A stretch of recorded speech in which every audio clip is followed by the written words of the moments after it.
You're easily replaceable. Don't forget it. Marco is my name. My age is 29. Phoenix construction work for Cresswell Electric. Additionally, I had spent 3 years with Jessica. She was scrolling through messages from her ex-boyfriend Tyler that evening as she was seated in the kitchen of our flat. Those words struck me in the chest like a sledgehammer. I had questioned her about Tyler's constant texting regarding unresolved matters, a straightforward query. It wasn't only cruelty in her answer, it was planned. When she stated that, she didn't even raise her head from her phone. I reassured her, "You're right," in a calm voice. I should remember that, at that moment, something changed inside me. It's more like clarity than rage. In contrast to Jessica's usual condescending tone, this seemed different. I felt like I should have received this warning months ago. Still typing. She laughed. "Good. Now, stop being paranoid. About Tyler, he's just a friend." As she responded to texts she wouldn't let me view, I saw her fingers travel over the screen. Suddenly, the apartment seemed smaller. 3 years of being cautious. She spent 3 years critiquing my attire, my conversation with her acquaintances, and even the way I handled my fork at dinner. I was told I was fortunate that she tolerated me for 3 years. When I said, "I'm going for a drive, whatever. Pick up milk on your way back," after grabbing my keys, I left. I spent a lot of time sitting in my vehicle thinking about Jessica's cousin Victoria. I used to notice Victoria whenever Jessica would make one of her scathing comments during family get-togethers. She would give a little shake of her head as if she were saying she was sorry for something that wasn't her fault. Victoria had once dragged me away during Jessica's birthday celebration. "You don't deserve the way she talks to you," she had said. "Someone should tell you that." I had dismissed it at the time. Loyalty to family, I thought. However, while I sat in that vehicle, I came to the realization that Victoria was the only one in Jessica's group who ever gave me the respect I deserved. It buzzed on my phone. Jessica texted, "Additionally, choose organic milk over inexpensive varieties." I spent a whole minute looking at that message. After that, I went to the hardware shop and erased it without replying. Not because I was in need of anything, just because I was able to. Jessica was sleeping when I arrived home 2 hours later. For the first time in months, I felt nothing as I watched her from the doorway. No love, no annoyance, no remorse for Tyler's words. 3 years of attempting to be excellent enough used to live in an empty area. I scribbled Victoria's number on a piece of paper after going to the kitchen, months ago. When I still cared about being part of family plans, I had received it on Jessica's phone. I made the decision to utilize it tomorrow. I was 26 when I first met Jessica in a pub in Scottsdale. I was struck at the time by her poise and keen tongue as she completed her marketing degree. After a difficult period in my early 20s, I was finally earning a respectable salary after 2 years of employment at Cresswell Electric. She gave me a lot of attention throughout those first weeks, brought coffee to work sites, texted me nonstop, and gave me the impression that I had won something worthwhile. I now see it differently in retrospect. She wasn't falling for me, she was just gathering me.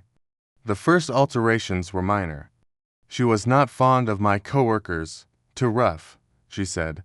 She claimed she was uncomfortable being seen with me in my old clothing, so she picked out new ones for me. "Don't let it get to your head. It's still just manual labor," she replied, rolling her eyes when I was promoted to crew supervisor. The worst were her family get-togethers. Robert and Patricia, Jessica's parents, had 3 furniture businesses in Phoenix. When I replied that I worked in electrical work, they would nod courteously and then go on to something else. Jessica never stood up for me. She would join in on her dad's jokes about blue-collar knowledge or her mother's outspoken question about whether I would ever want to pursue a career in higher education. Victoria, however, was unique. She was a 27-year-old second-grade teacher at a Tempe elementary school, and she would really inquire about my profession, as if she were interested in the replies. She listened as I told her about our plans to rewire the historic courthouse. Downtown, Victoria would change the subject if Jessica's father made another joke about electricians. Marco fixed my garbage disposal last month, she said to the group over Easter supper. Saved me $300 and did it better than any service company would have. Jessica glanced at her. He likes playing with tools. He likes helping people, Victoria said gently. Across the table, I met her gaze. Something warm that had nothing to do with thankfulness moved through my chest as she smiled. Over the course of the months, Jessica's warning indicators increased. She stopped inviting me when she went out with friends. She would respond to my inquiries by saying, "You wouldn't fit in." She was critical of everything. How I drove, how I filled the dishwasher, and how I used certain phrases. She became protective right away when Tyler began messaging her 6 months ago. She clarified, "He's going through a divorce. I'm thus being supportive." Now, however, her phone was constantly facing down. "Tyler appreciates my advice.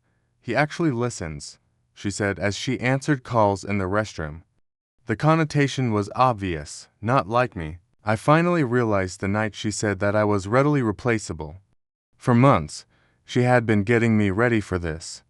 Jessica didn't say goodbye before leaving early for work the next morning.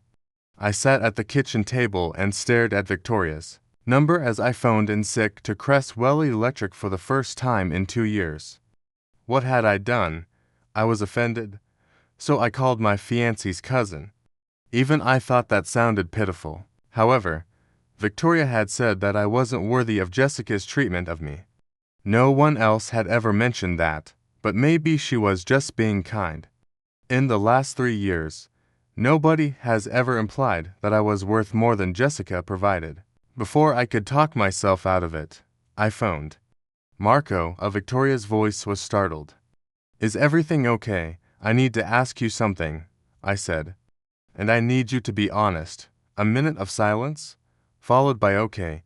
Do you think Jessica loves me?" I believed she had hung up because of how lengthy the delay was. "Can we meet somewhere? This isn't a phone conversation?" Victoria finally asked. Halfway between our jobs, we met in a Chandler coffee shop. Victoria showed up looking anxious and sporting a yellow sundress. She folded her hands on the table and sat opposite me. "She told me what she said to you," Victoria said, "about being replaceable. I felt sick to my stomach." "She told you." She was laughing about it, said. "You just took it and didn't even fight back," Victoria said quietly. "Marco, that's not normal.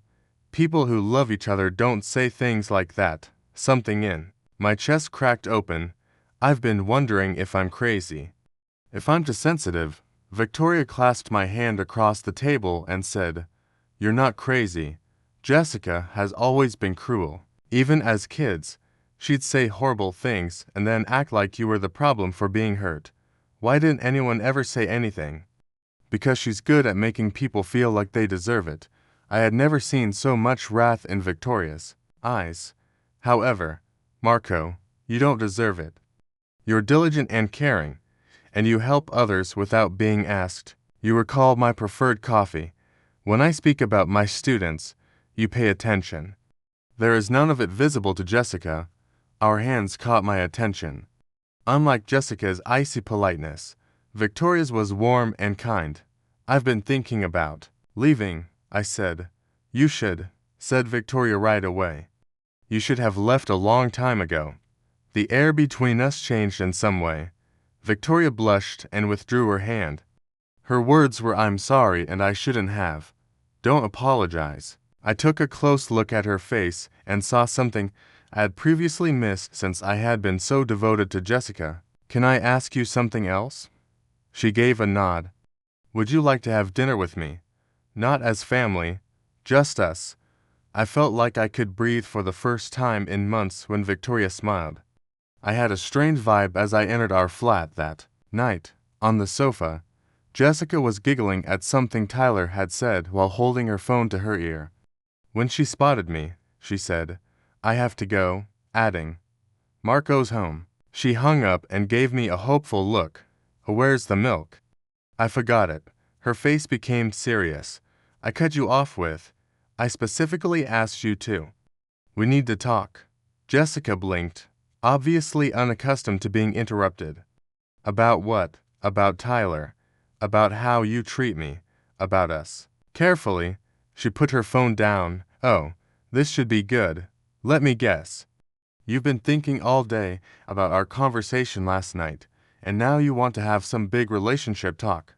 I want you to stop talking to Tyler, I said. Jessica chuckled. In fact, I laughed. Excuse me. I'm not comfortable with it. The constant texting and the phone calls are not appropriate for someone who's engaged. Tyler is my friend. I'm not going to cut off a friendship because you're insecure. It's not about insecurity. It's exactly about insecurity. Jessica crossed her arms and got to her feet. This is what I mean. Marco, you're so threatened by everything. Tyler has a successful law practice. He drives a BMW. He owns a house in Scottsdale. Of course, that makes you uncomfortable. I felt something different from the typical humiliation spiral. Yet the words struck just where she wanted them to. Clarity. I responded, You're right. I am uncomfortable, but not because of Tyler's money. Then what? Because my fiancée is emotionally cheating on me and acting like I'm crazy for noticing. Jessica's expression froze. Emotionally cheating? Marco, that's ridiculous, is it? When's the last time you laughed at something I said? When's the last time you took a call from me in front of other people? When's the last time you defended me to anyone? I shouldn't have to defend you. Yes, you should. I didn't mean for the words to sound so loud. That's what people do when they love someone. They defend them. They support them. They don't tell them they're easily replaceable. Jessica looked at me for a while. Then, with the coldest look I had ever seen on her face, she smiled. You want to know the truth? Marco, Tyler asked me to move in with him. He's getting a divorce, and he wants me to be there when it's final. I told him I was engaged. But honestly, I'm starting to think I made a mistake. I should have been devastated by the remarks. They would have 6 months ago. Rather, I was relieved. So, you are cheating. I'm keeping my options open, she said, which is exactly what someone should do when they're with a person who will never be anything more than an electrician. There's nothing wrong with being an electrician. There's nothing wrong with it if you're satisfied with mediocrity. But I'm not. Jessica took up her phone once again. Tyler appreciates ambition. He appreciates intelligence. He appreciates someone who wants more from life than fixing other people's problems for hourly wages. I stood there taking in its brutality. This was the culmination of 3 years of little cutbacks.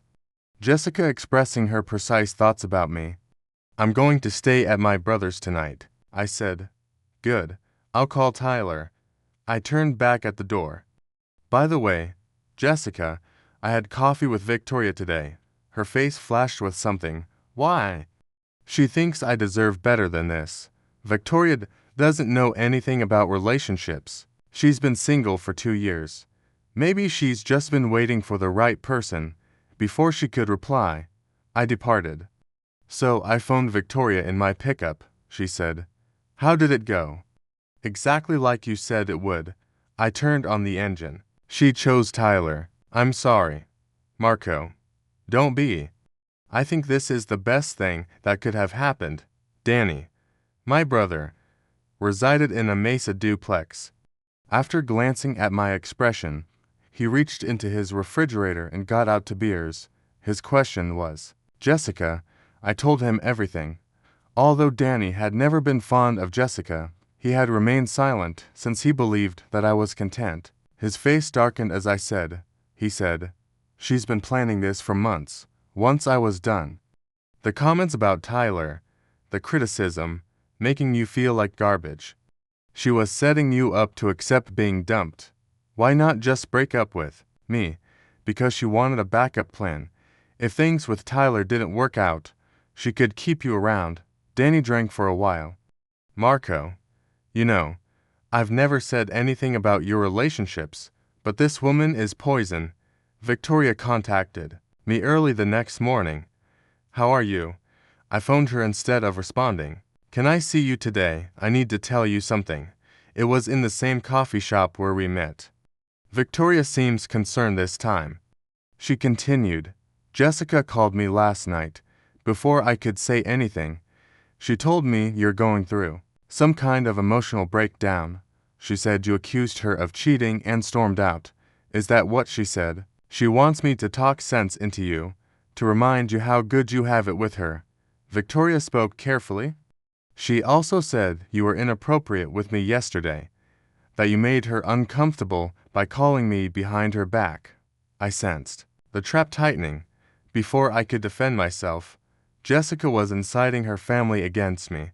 Victoria, I need to ask you something, and I need you to trust me enough to answer honestly. She gave a nod. Has Jessica always been like this, even when we were kids? Victoria was silent for a while. Then, when Jessica was 15, she dated this boy named Kevin. Sweet kid, played guitar, worked at his dad's auto shop. Jessica spent months making fun of his clothes, his car, and his family. Then one day, she showed up at a family barbecue with Chad Morrison. You know, the Morrison kid whose family owns half the real estate in Scottsdale. What happened to Kevin? She dumped him by text. The next week, Kevin's friends told everyone Jessica had been cheating with Chad for months. She never denied it. Victoria's gaze shifted to her hands. My Aunt Patricia was so proud. She kept talking about how Jessica had upgraded. The parts came together with a click. She follows this trend. She finds a good, faithful person, keeps them around while she searches for someone better, and then treats them cruelly. Victoria's tone was resentful. The whole family enables it because Jessica always ends up with someone richer or more successful. Except this time Tyler's married. Victoria glanced up at me and said, Jessica doesn't care. She thinks the divorce means she won. Marco, I've watched her do this to 3 different guys. Each time she got a little crueler. Why didn't you warn me? I tried. Remember last Christmas when I said you seemed tired? I was hoping you'd open up, but you just said you were working a lot of overtime. Once again, Victoria reached across the table. I've been wanting to say something for 2 years. But what was I supposed to do? Tell my cousin's fiancée that she's a terrible person?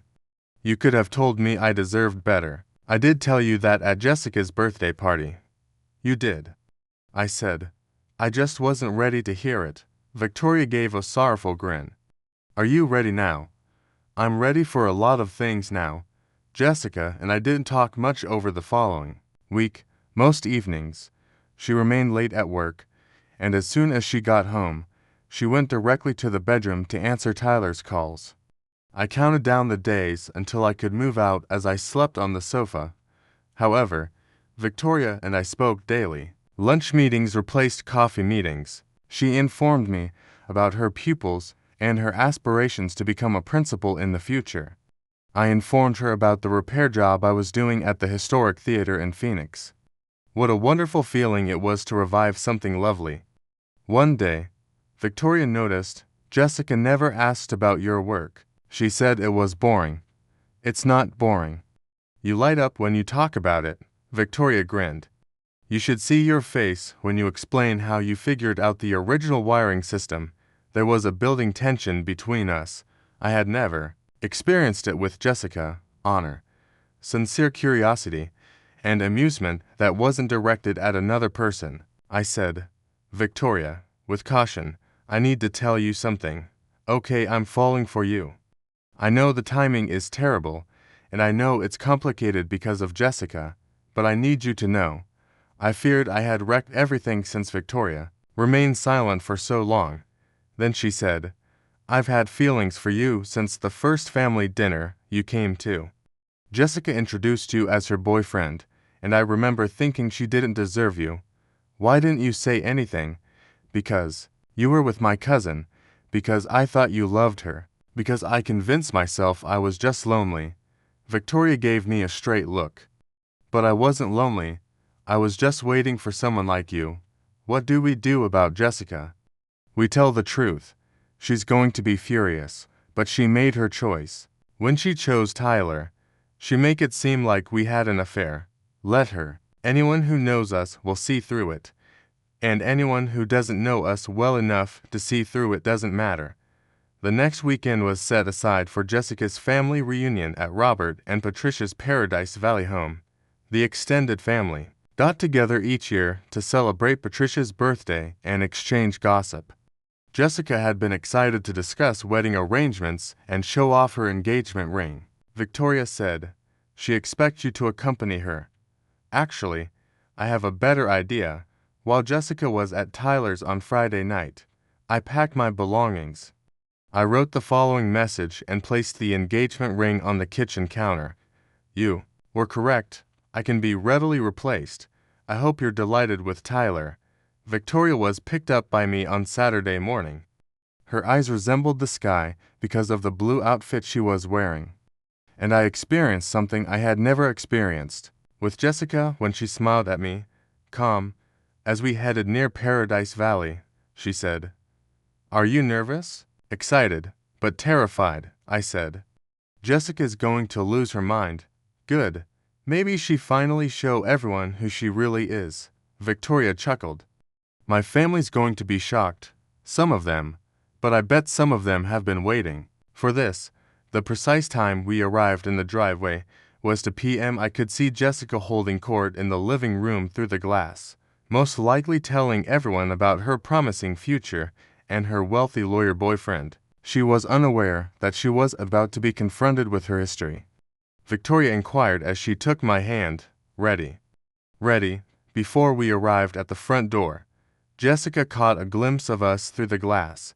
She displayed a range of facial emotions, including bewilderment, incredulity, and finally, outright anger. Jessica had already pushed past family members to reach us when Patricia answered the door. Glancing between Victoria and me, she asked, "What is this?"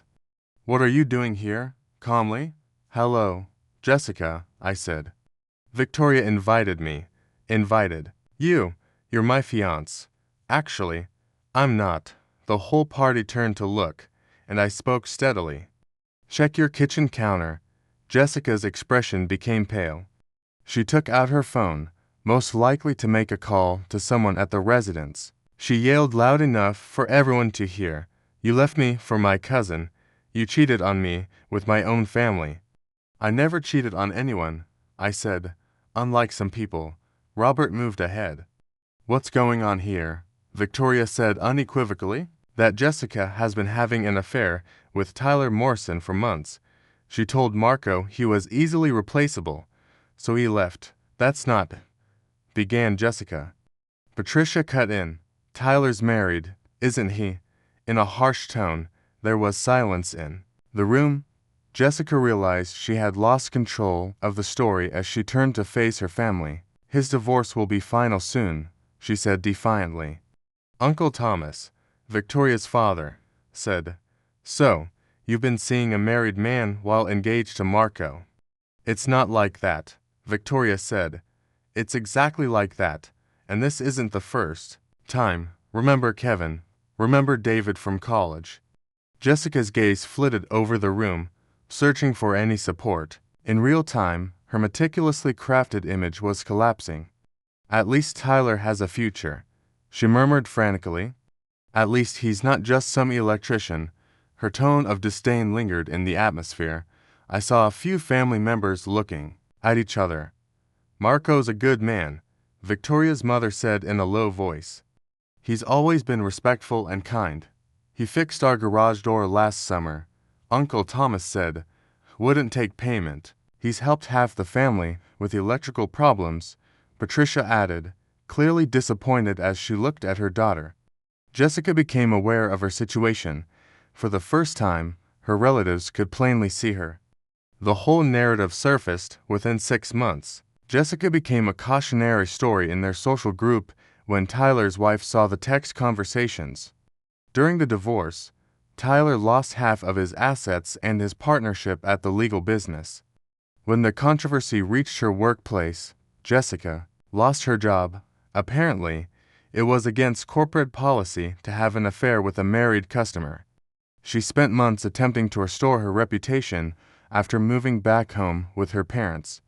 However, people speak, and Phoenix isn't a very large city.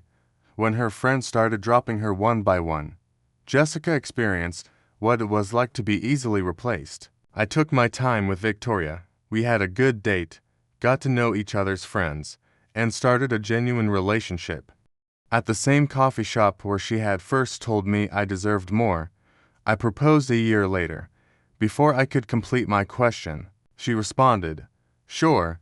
2 years after that reunion, we were married. At our wedding, Patricia shed tears. Happy tears, she promised. As he escorted Victoria down the aisle, Robert informed me that I was the son-in-law he had always dreamed of. Jessica even showed up with a new lover she had found online.